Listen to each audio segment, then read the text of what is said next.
Muy buenas tardes. Fedesarrollo recientemente adelantó un estudio sobre la pertinencia de incentivar la competencia en el mercado de medicamentos biotecnológicos en Colombia.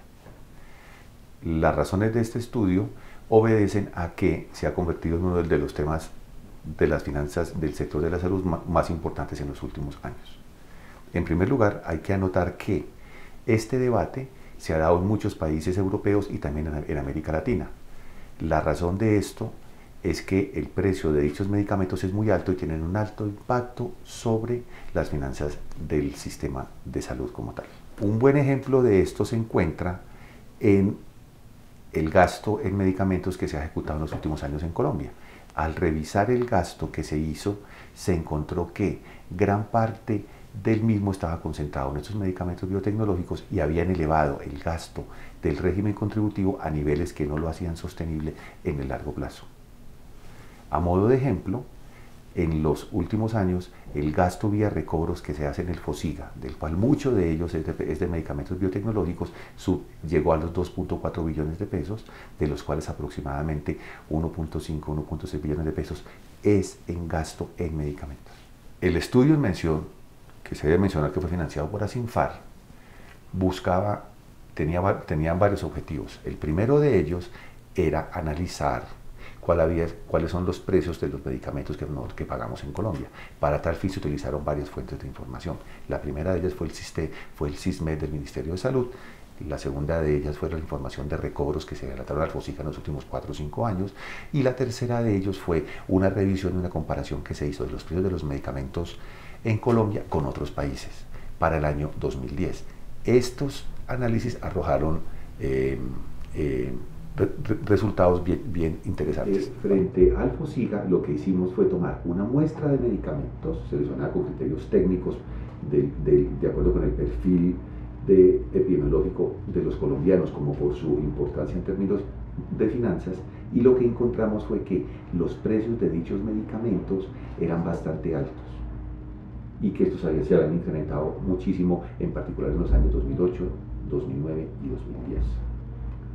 Por esta razón, lo que adelantamos fue una comparación con los precios de dichos medicamentos en otros países. Para tal fin adelantamos un trabajo muy detallado en donde se consiguió información de precios de medicamentos de un grupo de países bastante amplio, tanto de la región como de Europa, como de Estados Unidos, y tratamos de hacer esa comparación. Esta comparación, ¿qué nos arrojó? Nos arrojó que los precios de los medicamentos en Colombia están entre el 30 y 40% en promedio más altos que en otros países. Una vez analizado este trabajo de campo, lo que procedimos fue a comparar cuáles eran las políticas de precios de medicamentos en otros países. Y la conclusión que encontramos es la siguiente.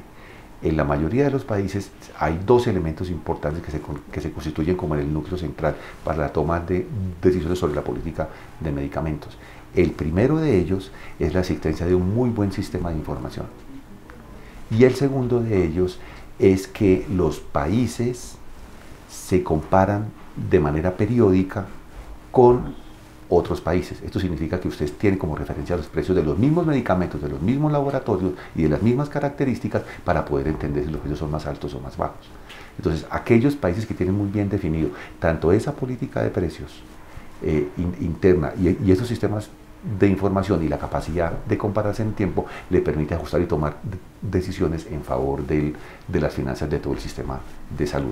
Se encontró que la alta discrecionalidad de la sala que toma las decisiones sobre la aprobación del uso de los medicamentos biocompetidores en Colombia debe ser restringida a través de un ajuste en la toma de decisiones de esa sala.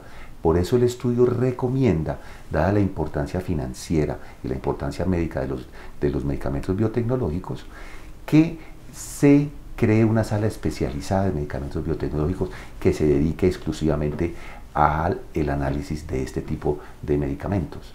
Es más, esa sala debería estar compuesta por personas que tengan una amplia experiencia en este tipo de medicamentos, que son totalmente diferentes a los medicamentos anteriores.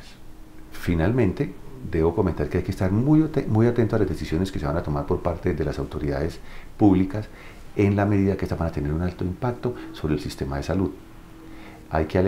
recomendamos que hay que alejarse de posiciones extremas en las cuales se defienda a ultranza solamente el uso de cierto tipo de medicamentos o se propenda por un uso indiscriminado de medicamentos de cuestionada calidad. Es posible en Colombia, con los recursos que tiene el sistema de salud, conseguir medicamentos de muy alta calidad, de una alta eficiencia y que además tengan unos precios que sean competitivos y que tengan un menor impacto sobre las finanzas de la salud en Colombia.